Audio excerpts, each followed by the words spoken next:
कामकाज पार पाडलं त्याने 1 वर्ष, त्यांच्यापासून आपल्याला खूप धडा घेण्यासारखा आहे, शिकण्यासारखं आहे.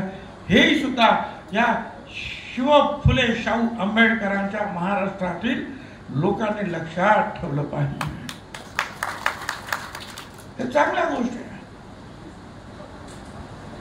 आता माझ्या हातात नाहीये, कारण मित्रांना सुद्धा अध्यक्ष व्हायचंय, नाही तर मी तर म्हटलं असतं यांनाच कंटिन्यू करून टाका. भाऊच काय चांगलं काम चाललेलं आहे, काय कंप्लेंट येत नाही, तक्रार येत नाही, आणखी काय पाहिजे आपल्याला. भाऊ काम चांगलं चाललेलं आहे, पण आता इतरांना पण करायचं आहे. तर आपण सगळ्यांनी ज्यात एकदा टाळ्या वाजवून या बहिणींचं काय अभिनंदन करूया. एक चांगलं काम तुम्ही केल्याबद्दल तुम्ही भगिनी जे आहे हे निश्चितपणे ह्या बाजार समितीच्या इतिहासामध्ये तुमची चांगली नोंद होईल.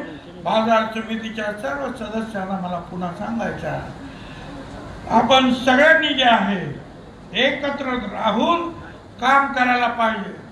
मतभेद राजकारण त्याची जे जोडे बाजूला ठेवा, बाहेर ठेवा.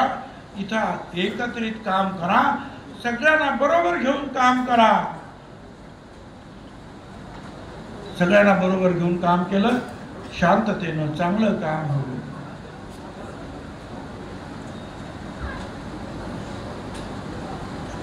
एकत्रित राहिला तर फायदा होईल, तुमचा फायदा होईल, शेतकऱ्यांचा फायदा होईल. लढत राहिला तुमचंही नुकसान होणार आणि शेतकरी सुद्धा आमचे मापाडी कामगार बांधव आणि व्यापारी सुद्धा बघत राहणार, बाबा हे काय चाललंय.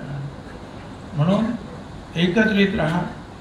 व्यापाऱ्यांपासून तर शेतकऱ्यांपर्यंत सगळ्यांचा विचार करून शांततेनं त्या पुढचा सुद्धा कारभार आपल्या हातून हो अशी मी अपेक्षा व्यक्त करतो.